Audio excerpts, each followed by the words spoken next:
Ben, boa tarde a todas e a todos. Grazas pola vosa asistencia.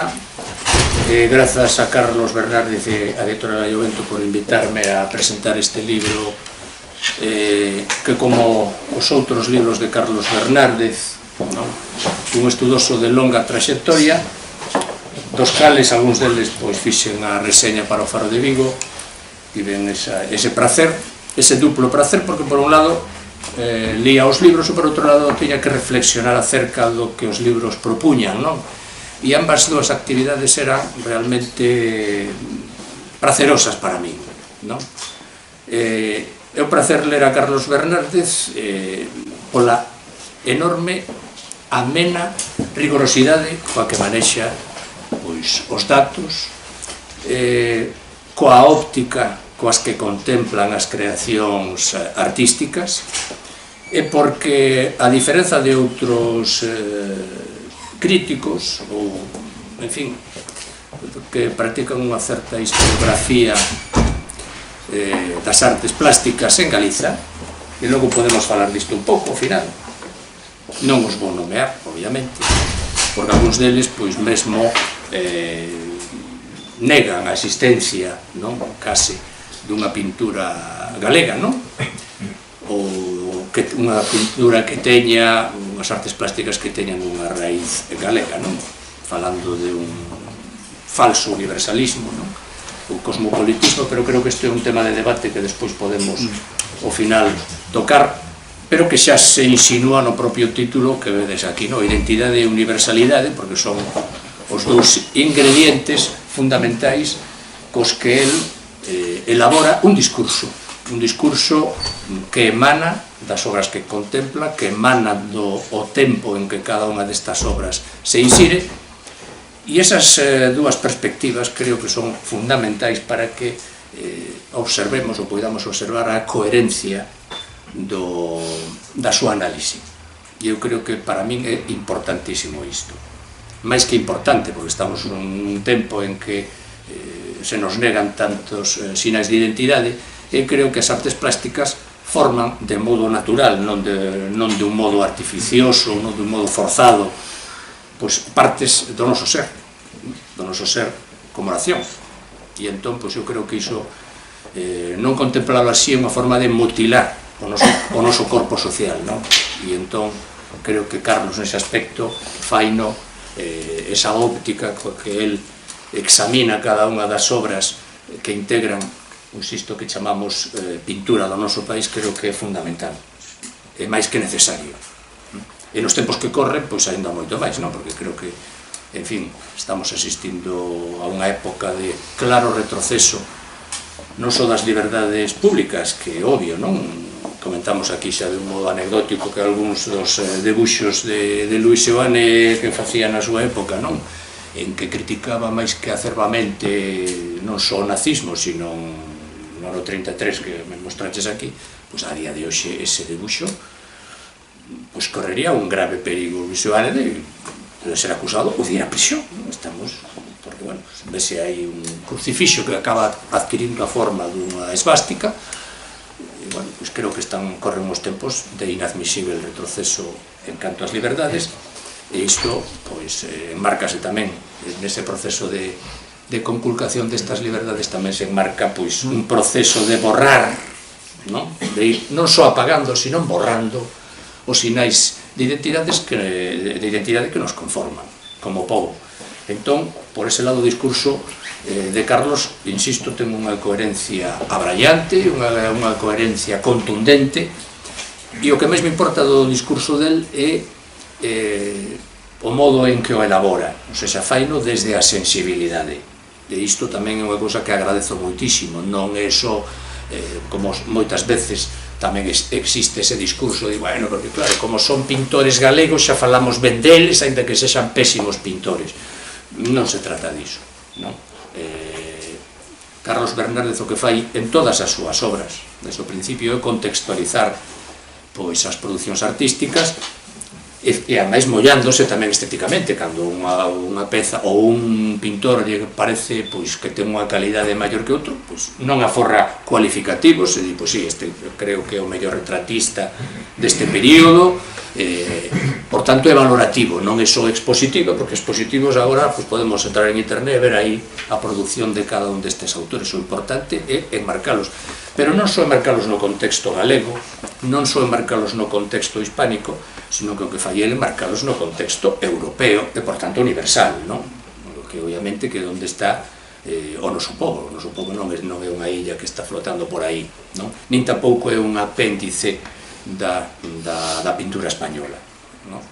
As obras plásticas galegas posúen un determinado cariz que Carlos eficazmente, continuamente examina, analiza de modo rigoroso, pero tamén ameno, e esa última calidade tamén quero comentala, porque ler os seus libros, a mí desde logo collo, teño que acabalos, non? Porque pum, lévame, en fin, ademais, concita a lectura dos libros del, concítame reflexións varias, en fin, é un fervedoiro de ideas que xorden cando leo os seus libros. E, por tanto, animo aquí aos asistentes, obviamente, a que lean este libro, porque, repito, ilustra, vigoriza, en fin, creo que é unha obra moi importante, como todas as súas anteriores, desde o bestiario da medieval, pasando por Idilio e Diáspora. Todas estas obras del son,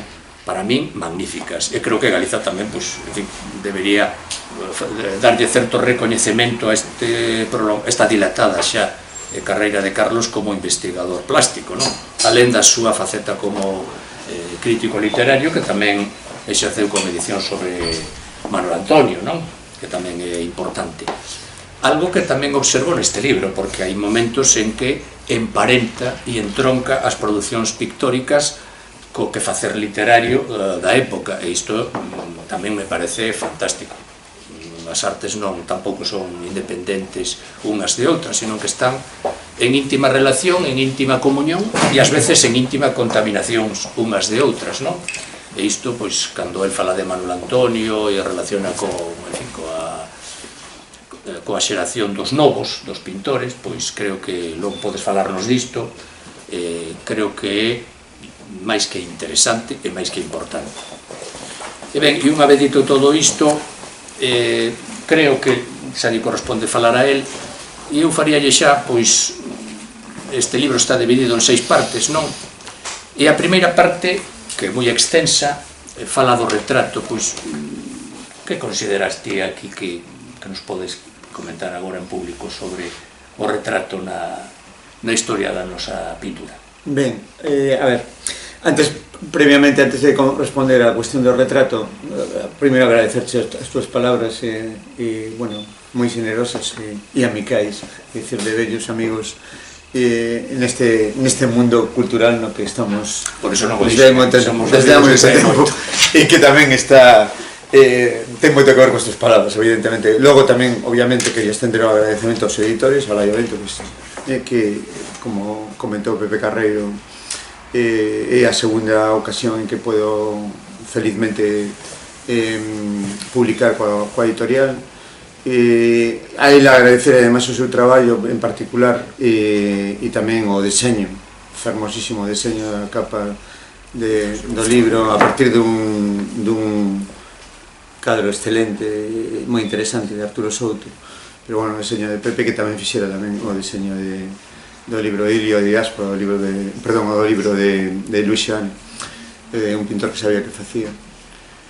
Tamén o Ateneo Atlántico, por interese que se amosaron os meus amigos do Ateneo e compañeros tamén neste ilusionante proxecto que temos na cidade de dinamización social, cultural, que tivesen interés en que este acto estivese encadrado dentro da programación do Ateneo, e lóxicamente Andel tamén desde o primeiro momento por o interese que puxo en que se presentase este libro aquí antes de que mesmo que físicamente existise, e que polo tanto tamén é unha bella amizade, unha bella colaboración que me satisface, bueno, lembrar, non? E agradecer a todos os presentes, moitos amigos que estean compartindo a presentación, o lanzamento dun libro que sempre é un momento de certo agradable e gozoso, non? E xa entrando na dinámica que comentabas ti respecto do contido e de responder ou dialogar sobre el, o primeiro texto, efectivamente, o máis extenso, é un texto sobre o retrato. A verdade é que o conxunto de traballos que están aquí proceden en algúns casos de proxectos expositivos que puiden realizar, en algún tamén de algún tipo de convite de carácter académico, fundamentalmente. Pero quixen ordenalos para facer unha lectura da arte galega desde a perspectiva dos xéneros, da arte galega histórica, da pintura, nomeadamente, da pintura galega da primeira metade do século XX, fundamentalmente, que corresponde a un momento que no contexto xeral, global, é o momento das vanguardas históricas, e que no noso caso estaba sempre estudadas desde, mesmo por min mesmo, desde perspectivas que analizaban o desenvolvemento da nosa pintura desde aspectos que teñen que ver coa identidade, que están aí, e aspectos que teñen que ver coa reformulación de plástica modernizadora, digamos, desde a perspectiva do momento histórico. Pero pareceme interesante achegarme a esa arte desde a perspectiva dos xéneros, e no caso do retrato en particular, porque desde nas últimas décadas, nos estudios artísticos da vanguarda histórica, houve unha mudanza, digamos, na maneira de analizalas. En un momento había unha percepción moi claramente formalista dos procesos históricos da arte, que se pode ver nos manuais históricos, entre eles os que algúns estudamos. A historia da arte do século XX estudeina desde esa perspectiva. É dicir, esos manuais que estaban elaborados a partir dos esquemas creados polo MoMA de Nova York nos anos 40 e polo Pompidou pouco despois, nos 70, a 60, 70. Ese tipo de esquemas que deixaban fora o que non encaixaba con esa liña supostamente da modernidade. Entón, a partir dos anos 80 comeza a haber estudos que, analizando determinados aspectos da arte do século XX, da pintura en particular,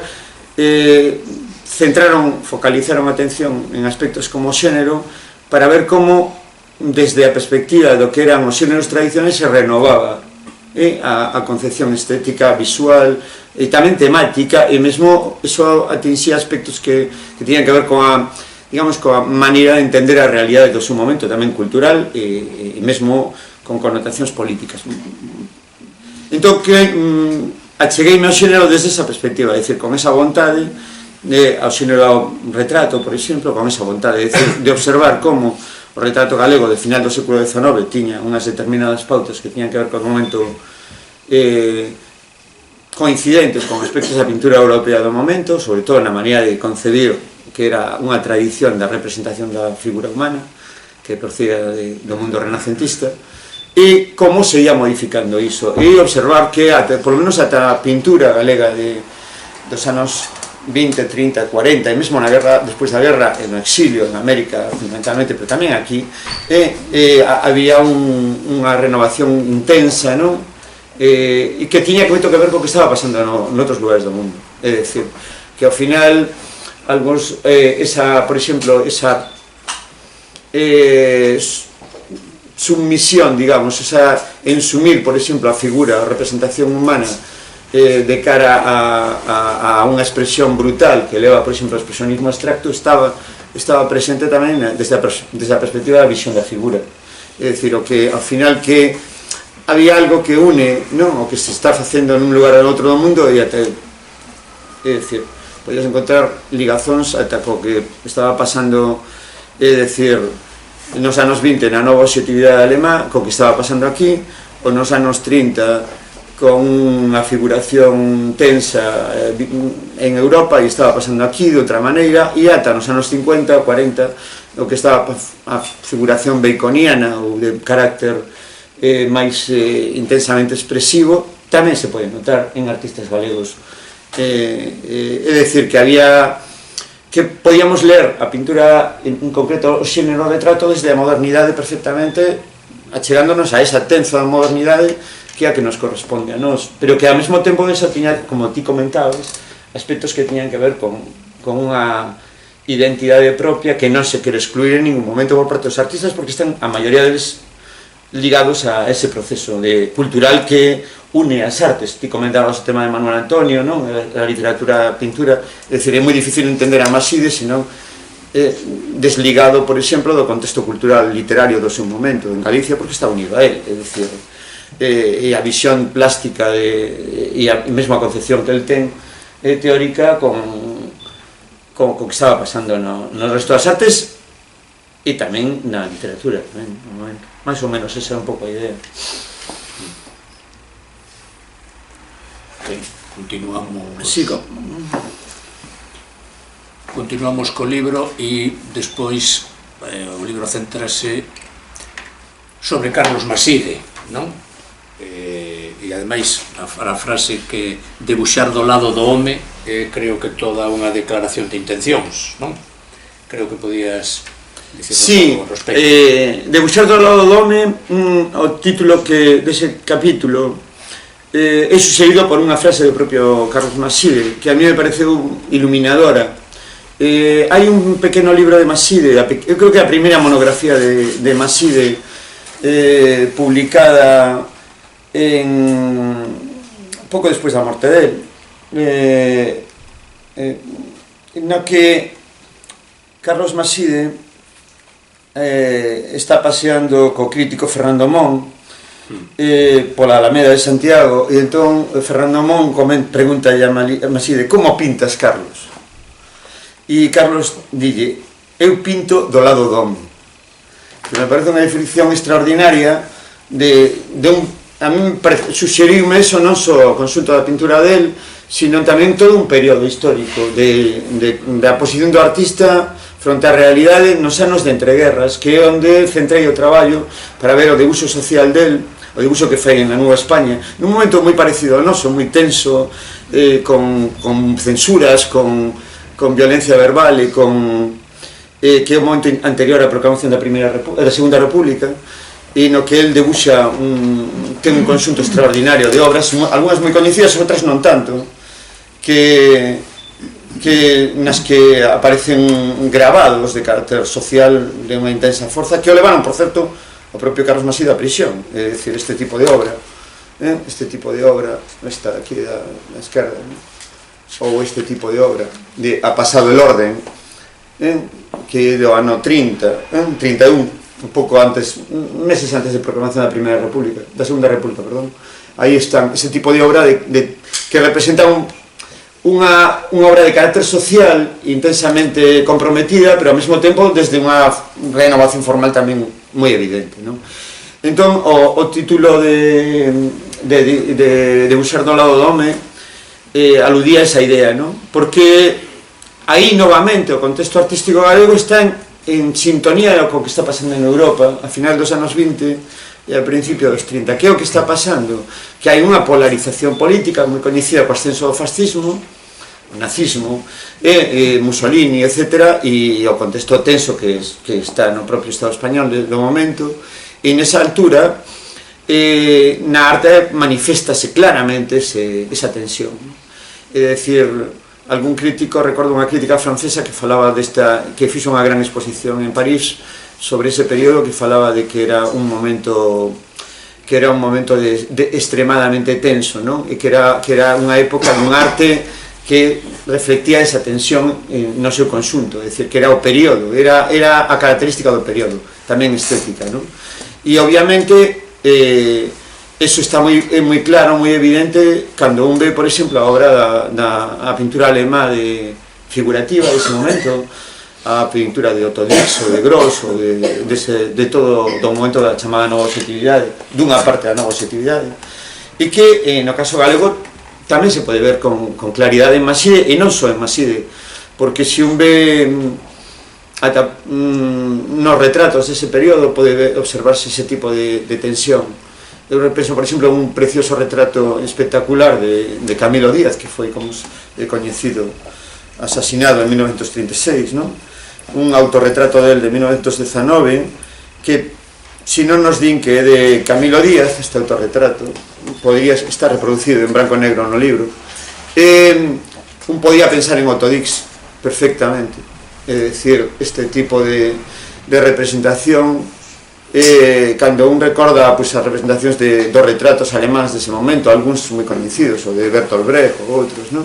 É dicir, de repente se encontra que en 1919 en Galicia estábase pintando así, é dicir, que polo tanto a referencia social, non, no caso de Maside ia nesa liña, non, de ver que a nosa arte tamén está en sintonía con ese proceso desde a perspectiva da tensión do social, non, que é outro aspecto importante e que se nota moito nas revistas, nas colaboracións. Aquí en Vigo, por exemplo, Carlos Maside realiza tamén Luis Xoane toda unha serie de obra gráfica case diaria, prácticamente, non? E na prensa de Madrid tamén, porque na prensa de Madrid colaboran habitualmente os pintores galegos. Maside colabora en El Sol, por exemplo, o xornal de Ortega y Gasset, Castelao tamén, como é coñecido, pero tamén está, por exemplo, Luis Xoane nos 30 xa, non? Cando xa comeza a súa actividade, que é algo máis novo que a eles, comeza a súa actividade plena, que fai eses debuxos que facíaste alusión, que hoxe serían claramente delictivos, tal como estamos. É dicir, ese tipo de obra que se enmarca dentro desa tensión, dese momento, e que había tensión, é dicir, porque tamén había represión. Ollo, por exemplo, na publicación na que Carlos Maside, perdón, na que Luis Xoane publica eses debuxos, foi perseguida no Bienio Negro, foi perseguida e foron detidos algúns dos directores. Luis Manteiga, que era amigo del, e Suárez Picallo, foron detidos por publicar eses semanarios, que se chamaba Ser, e outro que se chamaba Claridad, que eran publicados en Santiago nesa época, e que son moi difíciles de encontrar, porque ata mesmo nas hemerotecas hoxe en día, falamos da memoria, non? Costa traballo encontrar todos os números e é complicado. Eu non puiden ver todos, absolutamente todos, de hemeroteca, porque vemos que hai moita memoria que está borrada e ás veces é mesmo difícil acceder a todos eses debuxos que obviamente non se conservan máis que reproducidos en esas publicacións, non? Pero bueno, esa parte que é outro aspecto que me interesaba tocar, que é ese aspecto que tamén conecta co europeo, non? Como comentábamos, e conecta tamén obviamente co literario, non? Porque o que decías ti é verdade, é dicir, hai unha relación moi importante entre o ámbito literario, a cultura escrita, a cultura de lingua galega en concreto, ademais, e a que o traballo dos artistas plásticos, que estaban nunha sintonía absoluta. Tan é así que Luis Xoane, pois, tamén despois no exilio, pois, escritor, non? O sea, que conviven nelas dúas facetas artísticas. Ben, o terceiro capítulo falas, pois, en concreto, analizas, pois, o cadro Farándula, do cal se extrae porque é un fragmento deste cadro de Arturo Souto, e entregas o termo melancolía, non? Falando ambigüidade e melancolía. Contanos un pouco acerca do título. Ben, ten que ver a obra de Arturo Souto neses anos, nos anos finais dos 20 e principios dos 30, tamén conecta con certa sensibilidade europea, non só desde esa perspectiva da melancolía que falou, pero en concreto ese aspecto interesábame resaltalo porque complementa a outros da realidade. Arturo Souto é un artista, un pintor extraordinario, creo que non valorado suficientemente no noso presente, ni obviamente no ámbito noso, nin fora aquí, moito menos, non?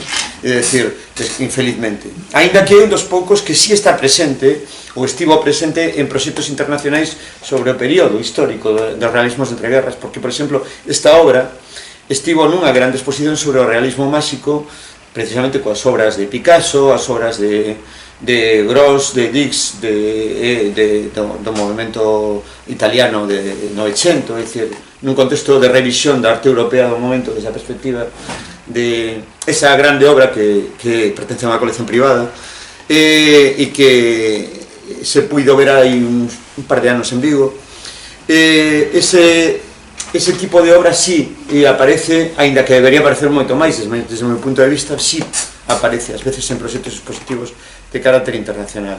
De todos os xeitos, o concepto de melancolía aplicado a ese período aparece nos textos da época, en textos do que se chama no contexto da época o retorno á orde, na arte europea dos anos final, despois da Primeira Guerra Mundial. É dicir, cando Picasso regresa á figuración, ou cando prácticamente todo o momento vanguardista, digamos que volve un pouco a retagarda, despois da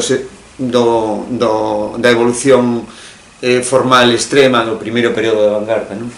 Nese contexto aparece nos textos nunha revista moi influente italiana da época que se chama Novecento, que deu lugar ao movimento, no que está Mario Sironi, tamén de Chirico e outros pintores do momento, e logo foi recuperado para a modernidade, porque todo isto quedaba nun segundo plano respecto da liña, digamos, da modernidade, que era o esquema que se nos vendeu durante décadas, era o Gauguin, Van Gogh, Cézanne dá o cubismo. Do cubismo pasamos non ao orfismo, e o cubismo aparece Kandinsky, a abstracción, e entón todo é unha liña directa que vai dar a un suposto ceo que acaba con Jackson Pollock e a CIA. Non, ese esquema que estaba moi ben elaborado polo MoMA, ao servizo de un ideal político tamén, ese esquema deixaba fora todo isto, e de repente, pois claro, onde estaba Otto Dix, onde estaba Jos Gross, onde encaixaban, eran pintores reaccionarios que facían figuras, se representaban de Quirico tamén, de Quirico, por exemplo, e onde estaba todo eso quedaba un pouco de lado. Entón, ás veces se justificaba, bueno, sí, son militantes, uns son fascistas, outros son comunistas, outros non se saben moi ben que son e simplemente son retardatarios, non? Obviamente iso se rompe cando se estudia de outra maneira. Hai un gran crítico francés que me interesa moito, aínda que non sempre coincido cos seus puntos de vista, que asina como Jean Clair, que nos anos, a final dos 70, a principios dos 80, fixe unha grande exposición en París, no Pompidou, que se chama Os Realismos, que rompeu ese esquema e fala dese tema da melancolía e recolle, puxo por primeira vez a vista en conxunto este tipo de obra. Foi realmente unha exposición enormemente influente que cambiou moito a maneira de enfocar a modernidade. Ese efecto, pois, desde os anos 80 é perceptible na análise do período, pero no caso galego nunca foi analizado, desde o meu punto de vista, nunca foi explicado suficientemente a importancia que iso tiña na arte galega, e nos artistas galegos. Arturo Souto creo que presenta moi ben ese esquema, porque Arturo Souto, ademais, nos anos 30 viviu en Roma,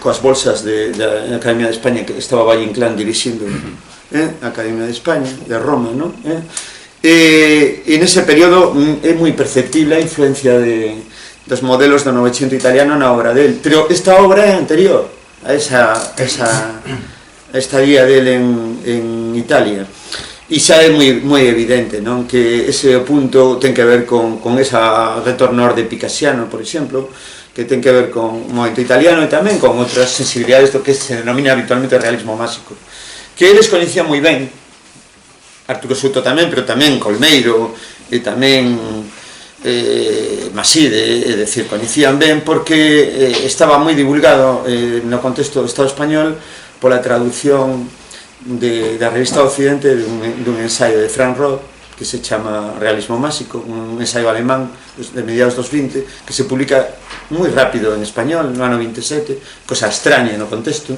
e que era un libro que manexaron todos, é dicir, coñecían o libro, o texto e as ilustracións tamén dese texto, e logo as revistas italianas que tamén manexaban e que eran algo que habitualmente os artistas galegos tamén coñecían, tanto aquí como cando viaxaban, porque hai tamén a saída, claro, pero é algo que aparece con moita frecuencia mesmo na correspondencia deles, aparece citado, aparece todo ese mundo. Por lo tanto, o tema da melancolía si ten que ver con un estado que ten que ver con un certo desacougo de época freudiano,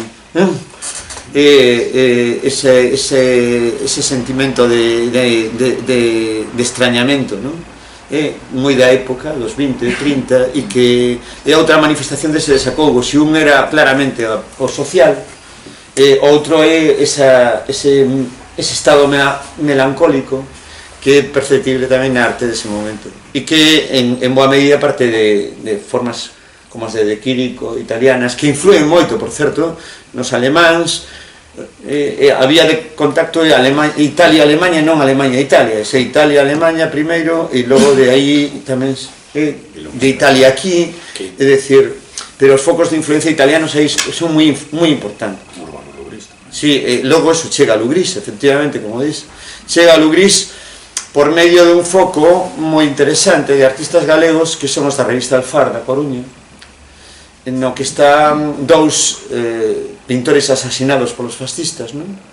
Huici e Francisco Miguel, sobre todo no caso de Francisco Miguel, que influiu moito, creo, en Urbano Lugris, no primeiro Lugris, porque os modelos de Francisco Miguel influíron claramente na formación de Lugris, na Coruña, e que, iso é o que penso eu, este do cadro é un autorretrato de Francisco Miguel, que como é sabido é o pintor do lápis do carpinteiro, non? É dicir, o da novela de Manuel Rivas, asasinado na Coruña, xunto con Huici, Xastre, pintor, tamén asasinado. Ves que varios dos protagonistas que estamos aquí, que por certo son os máis silenciados, e iso sería algo para reflexionar no noso presente, porque non houve grandes exposicións nin de Francisco Miguel, nin de Huici, nin de Camilo Díaz, aínda que hai unha pequena exposición agora na Cidade da Cultura. Nunca houve unha exposición importante de ningún destes asasinados, non?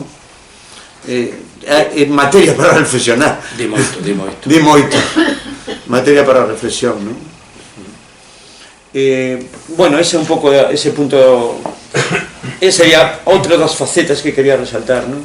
Dedicarlle esa atención a ese cadro porque tive unha ocasión de poder analizarlo con detalle, de velo con moita detalle. Está nunha colección privada aquí en Vigo, por certo, agora, pero nunca estivera en Galicia, estivo sempre históricamente non estaba en Galicia, e polo tanto pareceme que podía ser suxestivo analizar ese aspecto desde un cadro en concreto, non? Que era o cadro de que eu creo que é unha obra mestra da pintura nosa, non? O cadro de Arturo Souto. Indiscutiblemente, coincido contigo totalmente.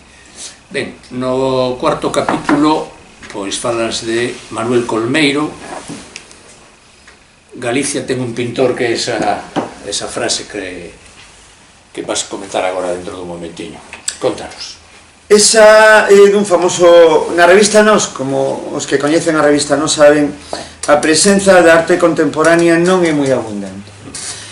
Sabemos que a revista máis importante cultural galega de todo ese período dos anos 20 e 30, non? Un dos non moi numerosos traballos sobre arte contemporánea que aparece na revista Nós é un texto de Carlos Maside que se titula así: Galicia ten un pintor, e que é unha crítica, unha reseña da obra contemporánea de Colmeiro. A min a obra de Colmeiro, que por motivos distintos está agora nos medios de comunicación aquí locais, interésame especialmente nese período, precisamente por manifestar algúns dos aspectos que comentábamos aquí, e por outros singulares que teñen que ver cos aspectos identitarios, que é outro aspecto da modernidade, que ás veces non se comenta, que ten que ver que toda a arte contemporánea, a arte da vanguarda, ten unha enorme tendencia de resaltar o primitivo. E o primitivismo noso é o que Colmeiro recolle tamén, que é o esquematismo que procede da arte popular galega, esa arte dos canteiros, por exemplo, e do románico, que tamén aparece en Maside, evidentemente, non? E outros pintores, e en Souto mesmo, non Souto de temática galega, e ese aspecto de resaltar esos aspectos primitivos que teñen que ver coa tradición nacional, neste caso. É dicir, o románico, o barroco máis popular, non a fachada do Obradoiro, o barroco máis popular, e o popular puramente, é dicir, o etnográfico puro, non? Entón, iso é moi evidente na obra de Colmeiro, que une iso a unha tamén marcada tendencia social esquerdista, militante, moi clara na obra del dos anos 20 e 30. É dicir, ese é o aspecto que a mí me interesaba resaltar del neste sentido. Logo hai outro que nese sentido era algo que resaltaron no seu momento. Hai un texto moi importante desde o meu punto de vista de Luis Seoane, ademais un texto teórico de certa extensión, nunha revista tamén teórica que se chamaba Lento, que era unha revista, digamos, de formación da mocidade galeísta dos anos 30, no que el fala de unha arte da terra, e arte da terra con mayúscula, arte nacional, para el é a obra de Arturo Souto, a de Maside e a de Colmeiro. É dicir, nese sentido, e resaltando estes aspectos identitarios, pero tamén desde a perspectiva que ten que ver coa modernidade, porque iso estaba facéndose tamén en Europa, é dicir, é o que fan os rusos, é coa arte popular, é o que se fai en moitos contextos nacionais en Europa, até o que se fai nos Estados Unidos, é dicir, tamén nos anos 20 e 30. É dicir, hai un enxalzar eses factores, pero obviamente modernizados desde un primitivismo que serve un pouco para a modernización formal, pero que se pretende. E en canto á visión da arte antiga propia, resaltan sempre os aspectos máis toscos deliberadamente, de aí o da estética de Galicia. É dicir, aínda que, por exemplo, na ilustración gráfica de Nós e da xeración de Castelao e de Nós, aparecen moitas referencias ao Pórtico da Gloria, a ese mundo, non? O debuxo, por exemplo, de Camilo Díaz estaría nesa liña, non? E o propio de Castelao, a propia diseño da revista Nós, estaría nese lío. Esta nova xeración resalta os aspectos máis toscos deliberadamente. Luis Seoane tamén o di, el di que de estudante pasea por Santiago e que de repente contempla ao tímpano de San Fid de Solovio, no románico de San Fiz, ao lado da facultade, no mercado de Santiago, vamos, e contempla o tímpano de San Fiz e de repente en espiral, non é casual a forma en que a mente vai del, di que en espiral chega aos petróglifos, ao primitivo, chega á esencia prehistórica do país. É dicir, esa haría, por que San Fiz e non o Mestre Mateo?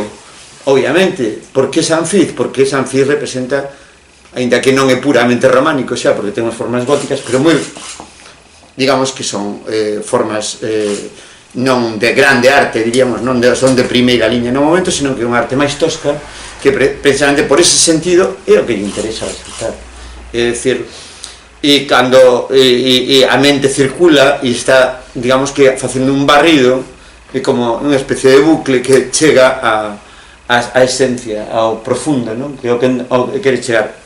Nese sentido, tamén é moderno, é dicir, porque os artistas galegos están en plena sintonía con determinados momentos, non con todos, obviamente, non están en sintonía co surrealismo, pero están en sintonía con outras cousas, entendido? Non están en sintonía con Malevich, algo así, con Mondrian, pero sí con certa arte rusa, ou con certa arte, ata se me apuro, con certa arte da modernidade parisina, que lle interesa ao popular, que lle interesa ao Portugal, e que é evidente que está aí para eles. E iso é tamén percibido cando un ve os textos nos que se refiren a eles fora de aquí. Eu recordo unha carta dunha crítica norteamericana que envía a Maside despois de ver unha obra del nunha exposición universal en Barcelona no 99, e o que lle chama a atención é ese aspecto. É dicir, o que lle interesa, e quere que, de feito, quere que a esa obra dille se ten máis obras parecidas que o que quere levar a Estados Unidos, que exponen en Estados Unidos, ese tipo de obra. Que lle interesa? O que ten de distinto, o que ten de singular. Era unha obra, eu creo que é unha obra que se refería a unha obra que é propia da Deputación da Coruña, que é unha tenda con retallos de tecidos, chea dun cromatismo moi intenso, con planimetría así un pouco de estampa xaponesa, que é outra influencia, por certo. E entón, ese aspecto é o que lle interesa. Por qué? Porque lle dá aspectos de singularidade, pero tamén era percibido como moderno, non era percibido como algo costumista, así anticuado, era percibido como moderno, non como costumista. esa percepción é unha percepción creada por determinadas visións que ti te referías antes, e tamén son acomplexadas un pouco de non saber encaixar o noso contexto. Entón, desde determinados ámbitos españoles se ve como algo local, non? E entón, lente así, pero non é o que ti pretendes, nin o que, obviamente, desde a nosa perspectiva é así. Eu defendo que non ten nada que ver con iso, claro. Outra cosa é o que eles pensen, o que desen de pensar, que debemos de intentar modificar desde unha persoa, desde un punto de partida razoado, non? Pero que na medida en que podamos, claro. Pues creo que unha mestura de ignorancia e autodesprezo, sí, ou se non de outra cousa peor, non? Ben, algo de eso é. Eu creo que a mellor todos eses componentes xuntos. Ben, xa no penúltimo capítulo, esta vez falas da paisaxe, Colmeiro. A paisaxe, pois, podríamos aquí estar un montón de tempo falando da paisaxe, non? Hai mago, non? Contanos. Home, a paisaxe, obviamente, é outro dos xéneros por excelencia. Tamén hai, igual que pasaba co retrato, hai unha renovación que ten que ver co desenvolvemento da temática paisaxística na arte europea desde o final do XIX, sobre todo no posimpresionismo, e que influen nos nosos artistas. É dicir, cando un ve as paisaxes de Colmeiro, que non son moi coñecidas, por certo, porque a maioría delas non foron moi expostas no que é a visión máis habitual de Colmeiro, son posimpresionistas, teñen eses influxos de Van Gogh, ese mundo detrás. E logo a paisaxe ten que ver tamén con outro dos, digamos que dos referentes de construcción que está na literatura tamén, e que está na propia imago, que decías, no imaginario e no constructo cultural das Irmandades da Fala, por exemplo, non? Un dos temas que repiten as Irmandades é sempre o tema da paisaxe como constructora de identidade, non? E na revista nosa aparecen constantemente, non? Ese tipo de alusións en Otero é moi evidente, non? Todo ese mundo. E os pintores galegos responden a iso de varias maneiras. Primeiro, nunha primeira xeración, desde unha perspectiva formalmente menos avanzada, é dicir que serían os artistas que podemos identificar co movimento das Irmandades da Fala, os paisaxistas que falsamente se asocian ao impresionismo, porque non son impresionistas tampouco, exactamente, e tipo, que sei, Bello Piñeiro, Imeldo Corral, todo ese mundo, non? E por outro lado, no movimento renovador, en Maside, por exemplo, e en Colmeiro, son quizáis nos que se ve mellor iso, non? Hai unha aposta decidida que ten que ver co que comentaba antes, con esa renovación que ten, que parte deses esquemas de esencialistas, que ten que ver con ese primitivismo, e se aplica a paisaxe tamén, ese tipo de fórmulas. Entón, o traballo, a escolla de Colmeiro foi produto de ter a ocasión de poder facer un proxecto expositivo de certa extensión con obras nada coñecidas de Colmeiro, e entón decidín, porque tiven a posibilidade de optar por facer unha exposición convencional del, ou tiña o material ali, o sea, podía escolmalo, de facer unha exposición distinta, centrada en obras moi pouco coñecidas e en obras nas que se vía ese proceso. Entón, digamos que foi unha decisión que o interesante para min é que o puiden ver, visualizar, non? E entón a reflexión partía dese xogo, non? De visualizar algo que vas delimitando a medida que o montas, neste caso, porque aí sí que foi un proceso positivo. Entón, a medida que ibas montando, podías ir vendo ou cerciorándote de que ese tipo de ideas que manexabas en principio respondían a algo que podía ter que ver con un proceso real, non? Na evolución da obra deles.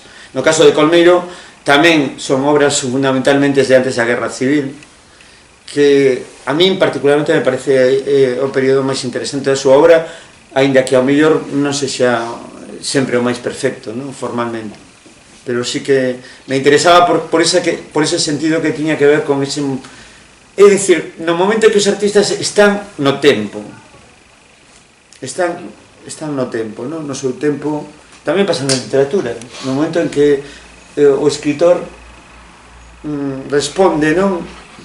A unhas determinadas tensións que teñen que ver con ese momento histórico, non? Entón, eso non sempre pasa, claro. É dicir, e no caso da obra de Colmeiro, pero tamén na de Maside. Maside, en cambio, por exemplo, hai unha evolución formal da paisaxe moi intensa no período do seu exilio interior, que viviu despois da Guerra Civil nos últimos anos da súa vida, bueno, últimos bastantes, o sea, nos 20 anos que viviu posteriores ao inicio da Guerra Civil. Entón, aí manifesta unha evolución moi libre, xogando co cromatismo, sobre todo, pero que tiña que ver con estes incentivos de ver a realidade do país de unha maneira esquemática, esencial, intentando captar o máis profundo, non? Pero ten moito que ver con esa procura de identidade, moitísimo. Sí, os verdadeiros artistas son sempre permeáveis ao tempo que lles toca vivir, e o tempo sempre acaba incrustándose en calquera das facetas que toquen, non? Ben, imos ao derradeiro capítulo en que falas das naturezas mortas, e en concreto, pois, os dous autores que salientas son Manuel Colmeiro e Carlos Maside. Contanos. Ben, tamén é unha intuición que ten que ver con un proxecto expositivo, aínda que non é o texto dese proxecto expositivo, un texto non publicado, distinto. E é o seguinte: observando certa evolución da natureza morta como xénero, tamén é moi evidente, e enlazo coa reflexión do principio de como a modernidade é vista de outra maneira, a natureza morta xoga un papel decisivo na construción da modernidade. Calquera que pense no cubismo pode ver como realmente a maioría das obras cubistas son un prato, un vaso, é dicir, é formalista absolutamente, non? Pero hai un aspecto que se pode observar en certos artistas galegos, en concreto dos salientables de anteriores á Guerra Civil, pero tamén no momento inmediatamente posterior.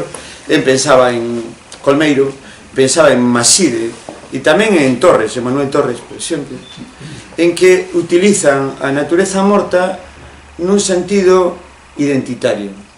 É dicir, os obxetos que aparecen aí, o que se observa, se un se fixa, é que parece como un plano detalle dunha das escenas costumistas, non? Obviamente, iso non é casual. É dicir, un escollo que quere escoller, evidentemente, como motivo para pintar. Pero, ademais, constatar que esa reflexión tampouco era allea ao que pasaba noutros contextos. E, concretamente, un dos argumentos que seguín, un fío conductor que seguín, foi Cézanne. Cézanne fala diso. É dicir, Cézanne di, non, eu collo os obxetos tradicionais de Saint-Provence do sur, da miña terra. E o que recollo e que pinto son os obxetos que estimulan as miñas vivencias, non? E que eu recollo como elementos. Entón, de repente, algo que parece puramente formalista, como pode ser unha natureza morta, pois acaba caracterizando outras cousas, non? Entón, ese aspecto era moi evidente cando un pode ver naturezas mortas distintas, e cando ve que hai, e cando na pintura galega podes observar que as naturezas mortas anteriores son as típicas naturezas mortas burguesas, de interior decorativo burgués, e que de repente estes pintores pintan outro tipo de naturezas mortas. É dicir, se un colle unha natureza morta de Llorens, por exemplo, un pintor paisaxista moi recoñecido, no momento en os anos 10 e 20, ou de outros pintores, e de repente ve que estes pintores pintan outras cousas de outra maneira, obviamente iso dinos aspectos, o sea, sinala, resalta, subliña factores da realidade estética, pero tamén da realidade cultural e social na que eles se moven. E é un pouco o fío diso, é dicir, a idea de que, é dicir, concluindo, desde o retrato do principio que falábamos, ata a natureza morta, sen que haxa con iso unha preeminencia nun sentido ou noutro, o que había era a idea de que se podía analizar a arte galega desde unha perspectiva un pouco distinta, que evite simplemente a repetición de que se pintas unha vaca ou un boi, ou se pintas un motivo ou outro, ou a escena da rapariga fermosa co pan, que pode aparecer igual, pero pode aparecer de outra maneira. É dicir, É dicir, que polo tanto non se pode entender igual desde esa perspectiva do que queres contar a mesma figura feminina, é dicir, non se pode entender igual esa figura feminina que pinta Sotomayor con esa figura feminina que pinta Carlos Meside, ainda que sexa unha moza co mesmo pano. É dicir, son dúas mozas totalmente distintas porque representan cosas distintas. Unha representa unha realidade vista desde arriba, distanciada desde unha perspectiva do señor que contempla a moza do povo, e outra está desde interiorizada, desde isto é o meu, eu son esa moza, que é a perspectiva de Carlos Meside, ou de outros pintores, non? A de Sotomayor eu contemplo os paisanos, e ademais a rapaza ten uns ollos claros, loiros, e parece, e que guapiña está, con ese pano todo limpo e precioso, non? Pero esa perspectiva é unha perspectiva distanciada fronte a destes pintores que obviamente dan un paso distinto porque teñen unha concepción distinta do país, e iso é moi importante, claro. É dicir, e iso é un proceso de evolución e elaboración na que quizá esa chega deste libro que quería na que os xéneros teñen algo que decir desde unha perspectiva de lelos de outra maneira, non? Simplemente iso.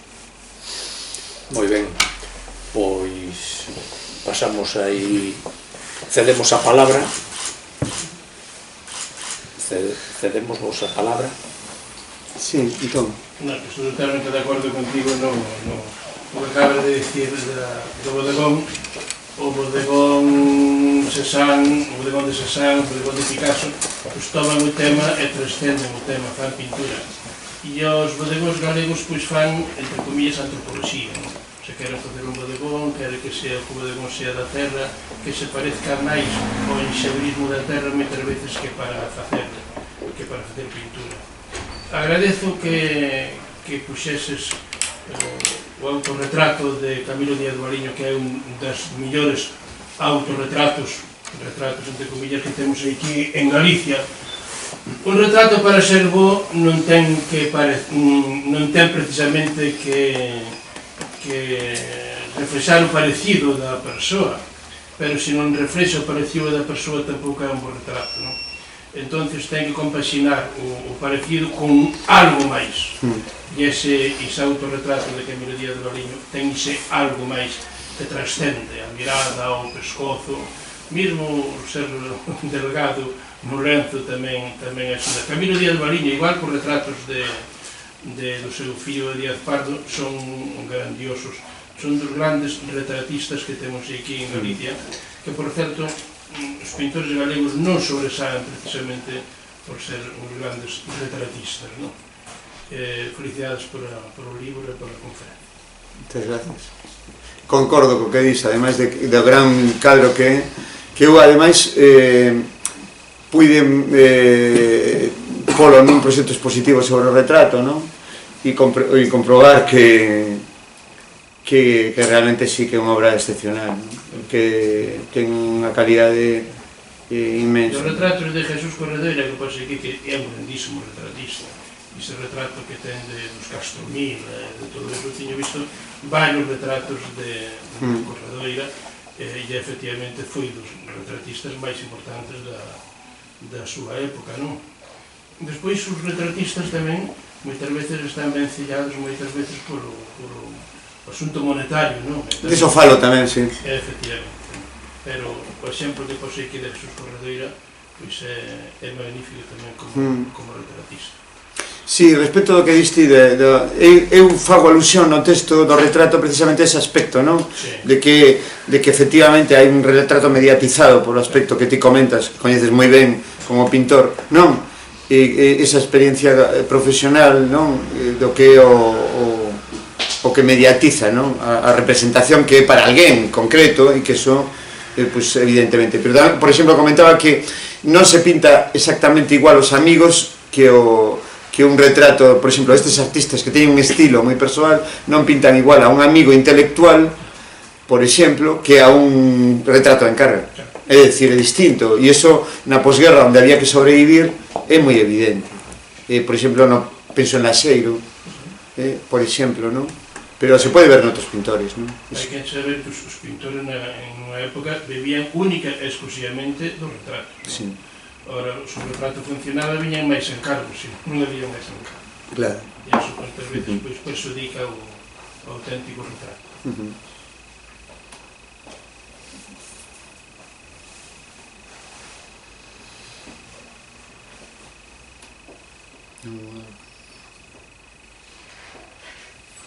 Mira, Carlos, hoxe, con motivo da morte de Forges, non? Sí.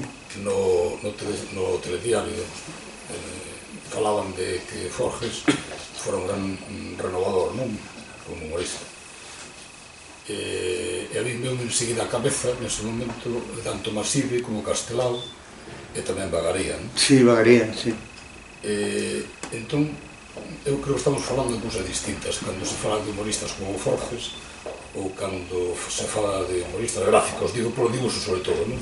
Porque unha tensión que ves un Maside, por exemplo, ou a tensión que ves un Castelao ou en Bagaría, non a ves un Forges gráficamente, incluso nos textos. E creo que eso non ten nada que ver con a evolución de que o dibuixo de hoxe, de Forges, por exemplo, outros como él, que fose a evolución da época destes, non? Senón que é outra cousa distinta, outra forma de concebir o humor gráfico. Sí, hai unha, eu creo que hai as dúas cousas, que se combinan as dúas cousas que diste. Esa maior tensión e o tema da forma de concebir o humor gráfico nos anos 20 e 30. Efectivamente, na caso de Maside, que por certo, eu encontrei algún, pero non fixen un barrido, por exemplo, no traballo meu de Maside debería de ser moito máis exhaustivo, pero para iso necesitaba seguramente irme a Madrid e meterme na hemeroteca, porque non conseguín máis que algúns que eran inéditos. Hai aquí algún reproducido, non, creo que reproducir nunha revista, na revista Grial, algún deles. Hai algún que estrictamente eran descoñecidos, eu encontrei 3 ou 4 das colaboración del Sol del, e eran espectaculares formalmente, pero dos anos 20 del, e non aparecían en ningún libro de Maside de esas. Había algún recordo que se vía, era unha banda deseñada, no que se vía un tema que parece de hoxe en día, é dicir, o ferrocarril a Galicia, non? O tema do ferrocarril a Galicia, non? Se víase un individuo saltando, non? Bueno, que era incomodísimo aquilo e tremendo ir Madrid-Vigo, Madrid-Santiago, Coruña, non? En tren, non?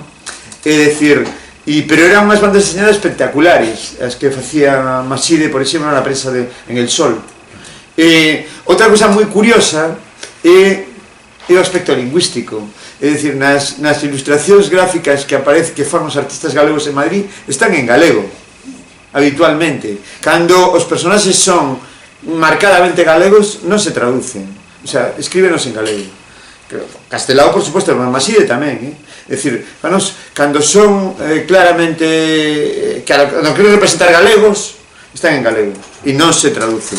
Na prensa de Madrid, eso falo de xornais como El Sol, aparecen así nas viñetas desa época.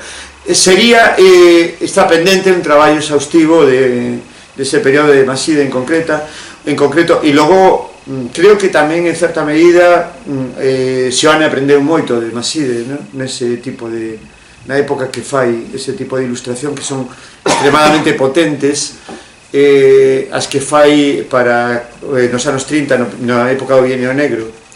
Eu teño agora, non o teño escrito, pero podo adiantalo, puiden acceder por fin a prácticamente todas as ilustracións desas dúas publicacións compostelás que foron, supoño que, borradas e barridas para evitar problemas cando chegou a vitoria fascista, porque eran radicalmente esquerdistas, os contidos dos textos son inequívocos, non?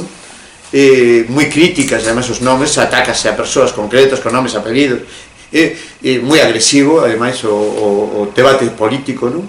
Con persoas moi influentes en Galicia e en Madrid.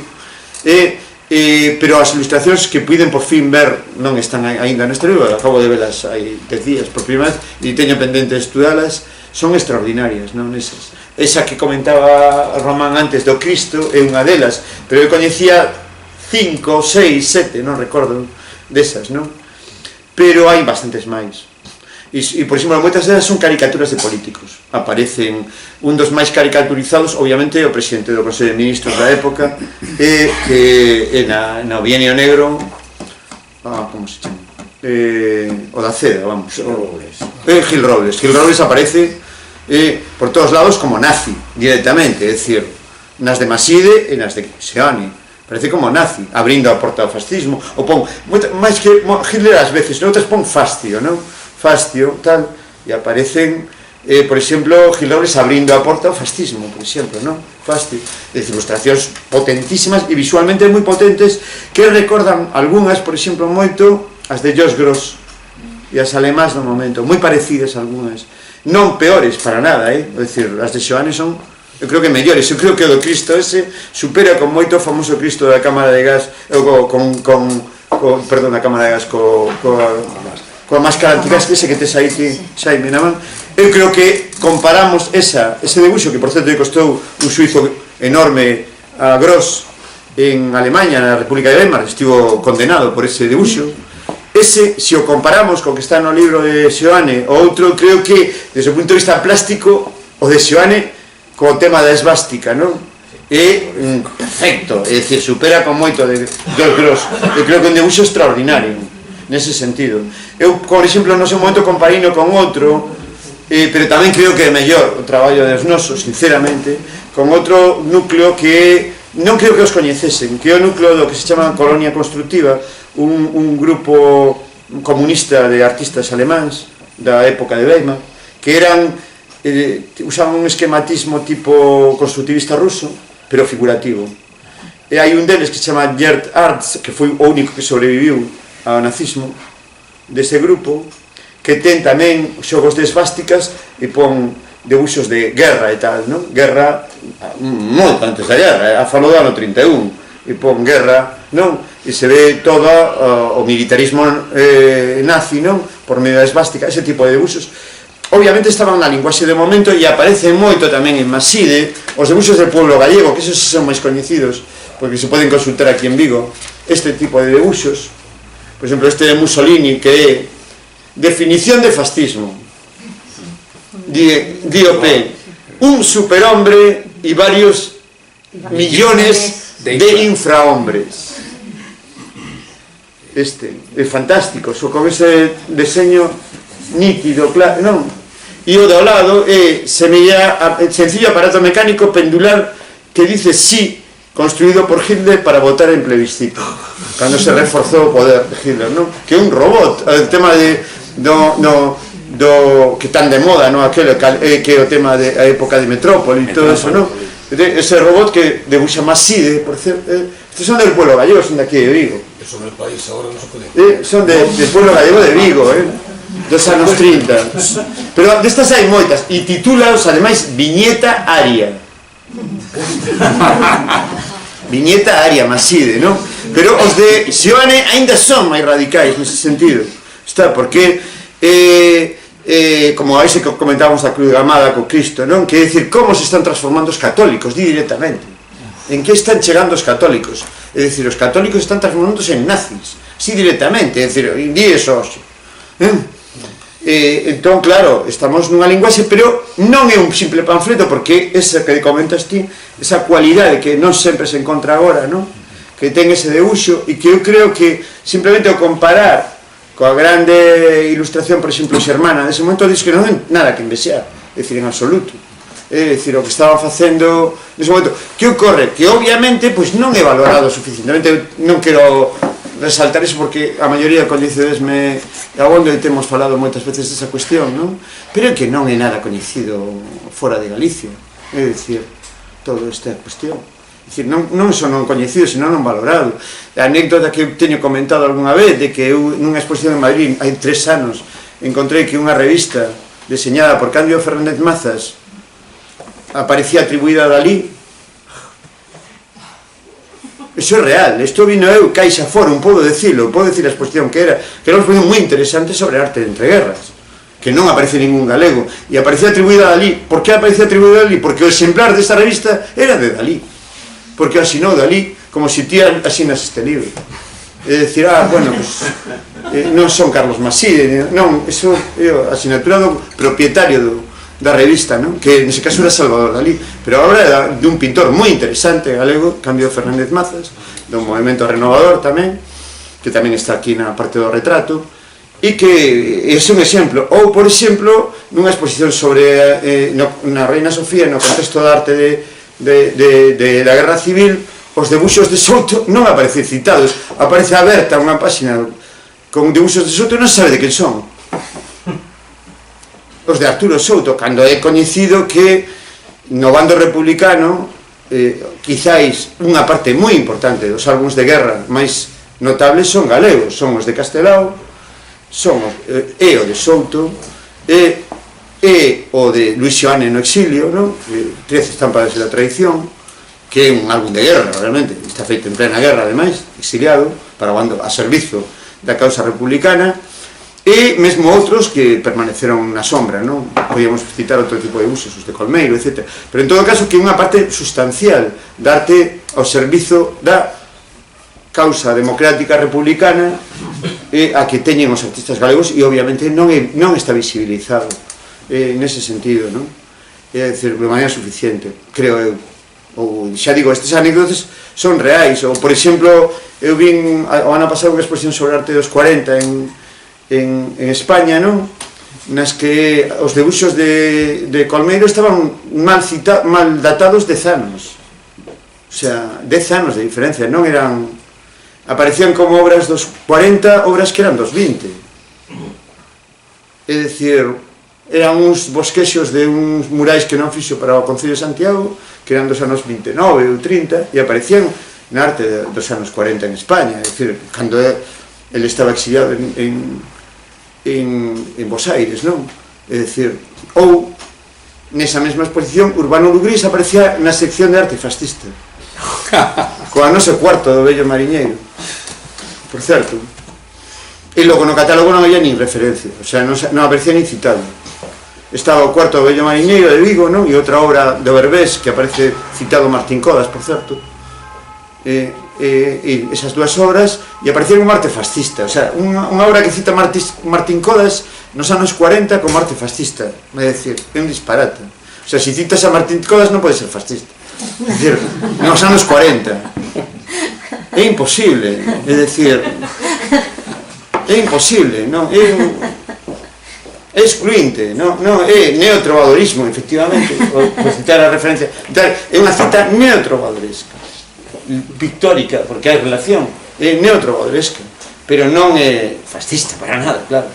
Outra cousa é que asocian, claro, a estética novecento italiana, esa influencia do realismo máxico, e sitúan aí, ben, é dicir, é ignorancia, nese caso absoluta, non? Ou falta de interese por preocuparse mínimamente por lo que estás expondo, claro. Pero bueno, é así. E tamén, claro, pola pintura italiana. Sí, pola pintura italiana. Pero bueno, é unha, claro, é unha pintura, pero é unha falta de reflexión, obviamente, sobre ese contexto. É dicir, Urbano Lugrís non é Julián Minguilló, entendamos, non? Urbano Lugrís non é Julián Minguilló, para situar un contexto que tamén hai que decilo, porque ás veces por aí agora aparecen biografías sobre Julián Minguilló que se exclúe esas cosas, tamén se engana de outra maneira. É dicir, se ti me presentas a Julián Minguilló como a Dalí da progresismo, pois estás mentíndome. É dicir, a mí me parece unha pintora moi interesante, pero non a podes presentar como un modelo de muller progresista, porque non o é. É dicir, como están aparecendo agora en libros, non? Non, contame, ollo, non, contame o que hai, e non lle metas aos nenos o tema de que Julián Minguillón é un modelo de pintora feminista, porque non ten nada que ver, é dicir, non ten nada que ver ver o retrato nazi, porque idénticos nazis, de familia dela, de que está no Museo de Lugo, que eu cito por aí, que ademais o expuxen, leveino, porque me parece un cadro fantástico, pero nazi, dela, con camisa azul do marido, e todos ali sentados alrededor do lar.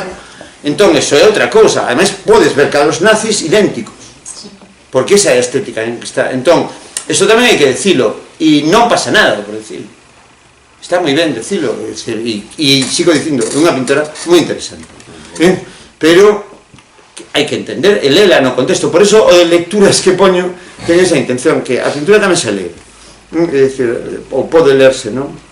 En ese sentido reflexivo, non? Pero vamos, que nos dá ainda para bastante a nosa pintura. Dime. Sí, no, enlazando un pouco con iso, tamén creo que efectivamente Xulia Miguel é unha pintora moi interesante que está moi ben que se dé a coñecer. Para mí non é unha brava, unha muller brava. Non.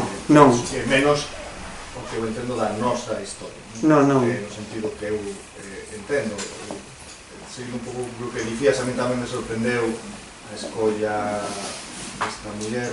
Non o lín, pero digo eso de brava non, ou dicir, brava no sentido que usan agora non. Por iso non digo, porque non é unha crítica a que se divulgue, é dicir, a obra dela que me parece perfecto. Eu son o primeiro que a divulgo tamén, é dicir, porque a expuxen en varias ocasións, é dicir, en proxectos expositivos. Me parece que debe estar. E aceptando un pouco, o sea, continuando un pouco con iso, sí que os que avalamos un pouco máis para a literatura, sabendo que ti tamén tes esa parte escrito e estudado, pois, sobre todo, pois, moitas cousas relativas ás vanguardas, non? Tamén aquí na Galiza. Esa historia tamén que en literatura contase a medias, un pouco dese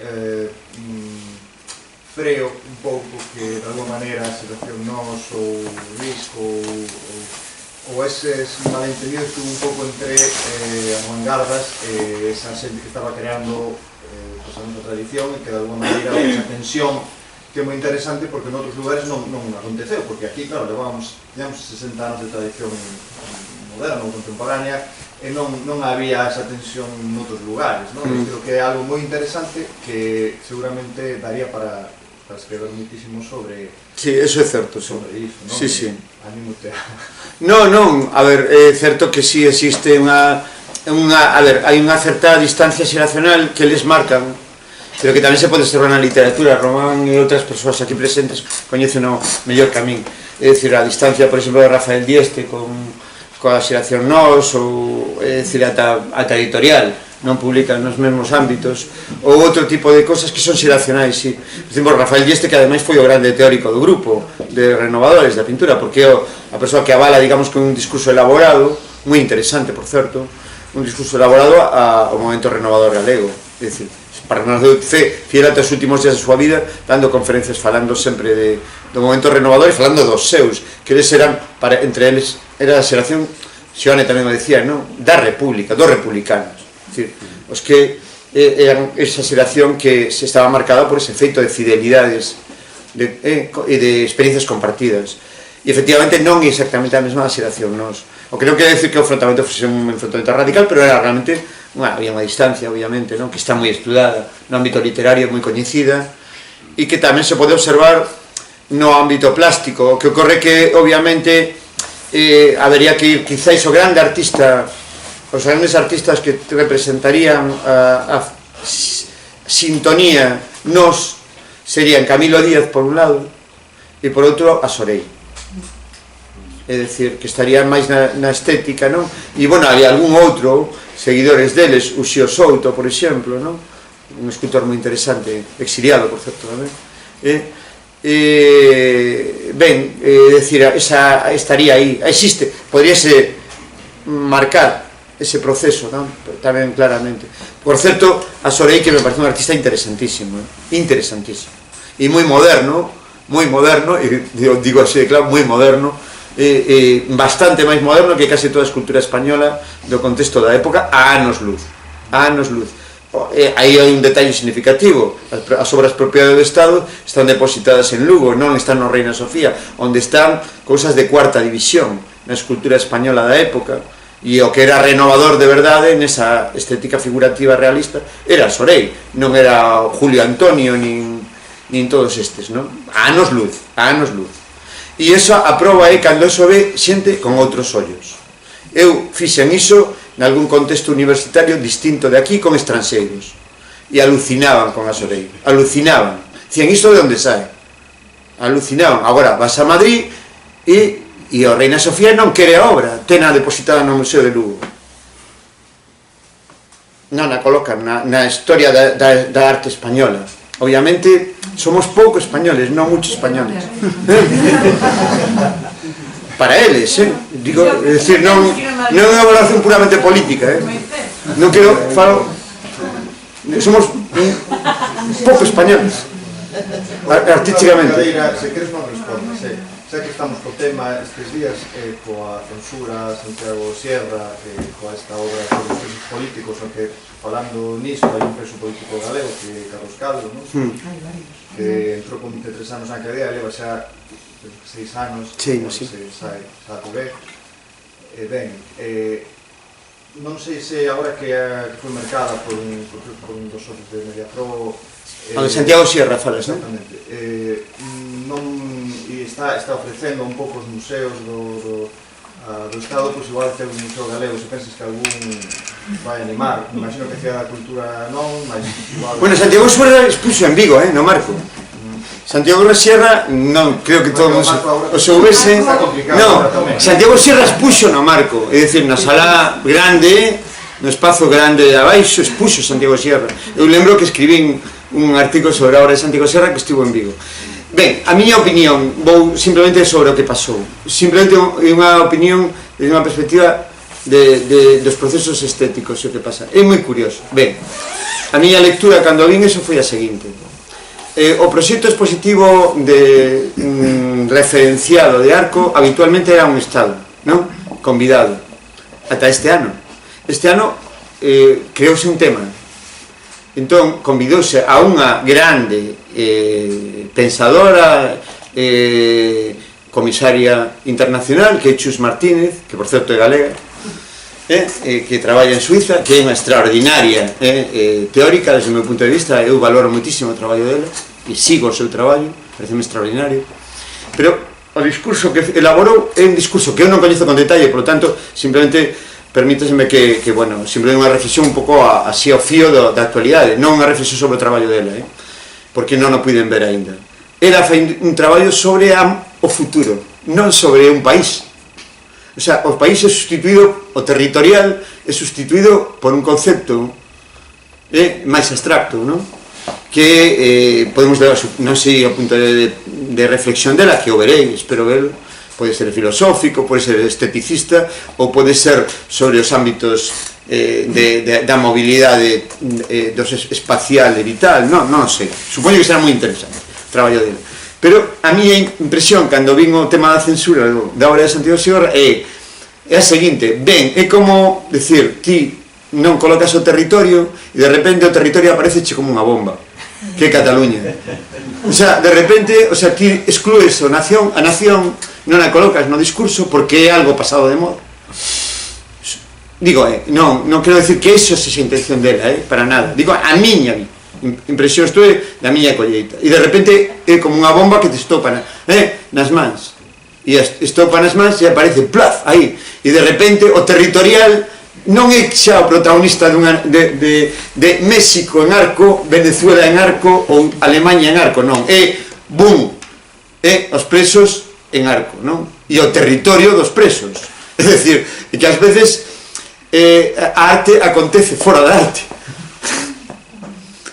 E entón, a mí me parece, esa é a miña reflexión. A arte pode acontecer fora da arte, non é da miña colleita a idea, pero bueno, é prestado. Adquiro, pero sí a reflexión que me deu ese momento, non? É dicir, cando observei eso. E, ademais, o primeiro que fixen foi ir ao Twitter para ver que decía a comisaria, non? Que non decía nada. Mira, unha pregunta. Esta comisaria é a mesma que estaba en Francia, antes de marchar a Suiza? Sí. Bueno, pues entón esta pobre chica está perseguida por catalanes. Digo, eu, porque cando estaba en Francia, foi cando foi a feira do libro dedicada a Cataluña. E tampouco lle gustou nada, Teño que decir que non lle gustou nada. Non, a ver, é que hai dúas Chus Martínez, hai dúas comisarias de exposición que se chaman Chus Martínez. Unha que traballa en Santiago de Compostela, son as dúas galegas. Unha que traballa en Santiago de Compostela, que comisariou algunha exposición aquí en Vigo hai pouco, un proxecto expositivo no Marco, que eu a coñezo personalmente, e esta comisaria que ten un grande prestigio internacional, é a dos 10 grandes nomes do comisaría internacional, Chus Martínez, que naceu en Ponteceso, ten 40 e pico de anos, e que podes ver en internet, e que é a protagonista do libro de Vila Matas de Kassel.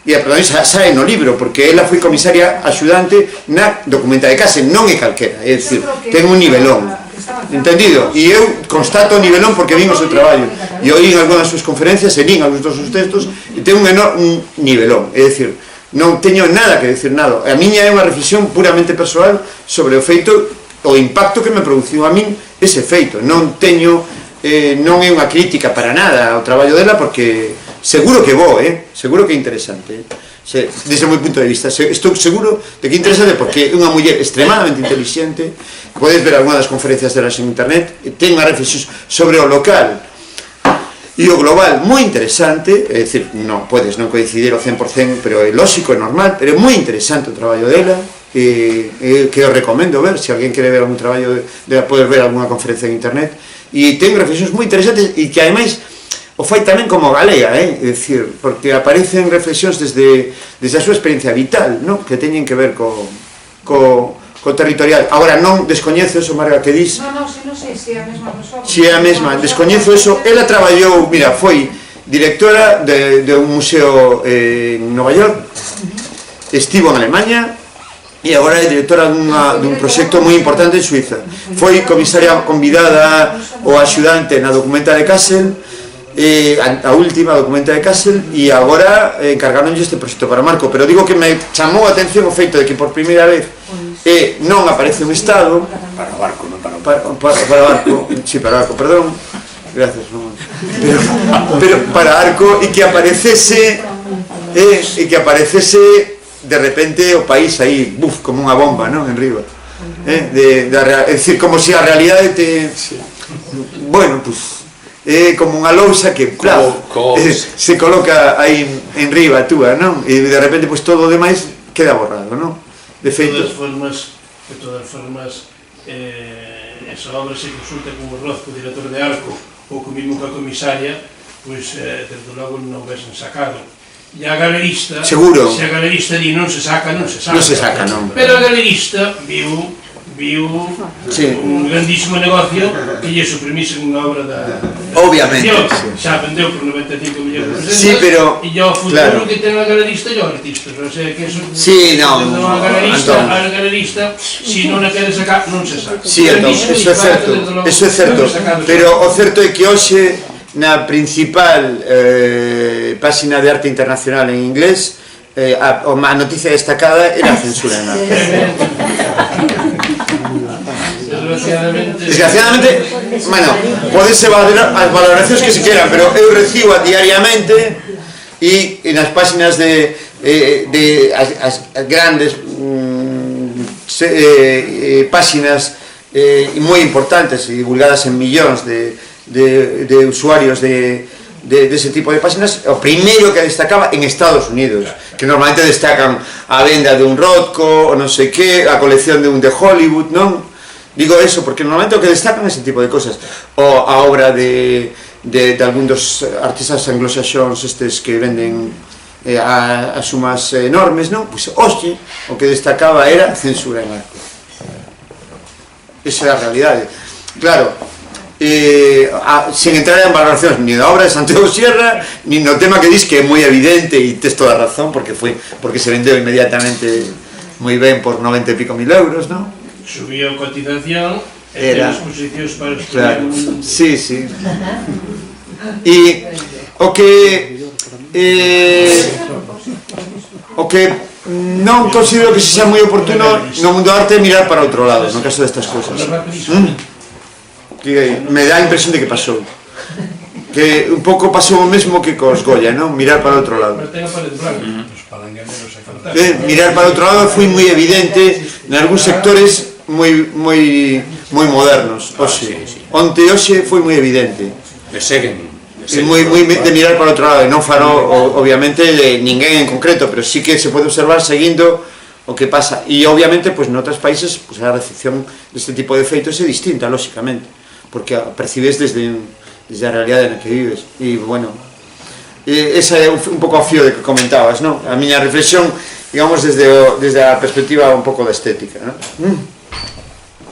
O malo que Santiago Serra non leva hasta o final a súa postura, porque acaba defendendo a Helga Alvear cando foi na colaboracionista, claramente. Claro. Non, o que dixo ela era moi claro. Cando eu quedei un pouco sorprendido cando vin o comentario dela, non? Dicir, me parece un comentario extraño, non? Pero claro, a ver, Santiago Serra ás veces é acusado de impostura en moitos aspectos, non? Dicir, eu non vou aquí valorar a obra del, non? En todos os sentidos, pero o feito é importante, sí, é relevante e é, en todo caso, unha acción significativa no contexto no que estamos, e logo estúpida, absolutamente, por parte de que o fixo, unha estupidez, aparte de entrar noutras valoracións de carácter político, desde o punto de vista dos que tomaron esta decisión, é unha estupidez absoluta. Os paranganeros moitas veces son máis papistas que o... Efectivamente, ese é unha estupidez, exactamente, ese é o motivo que distingue, sí. Bueno, pues...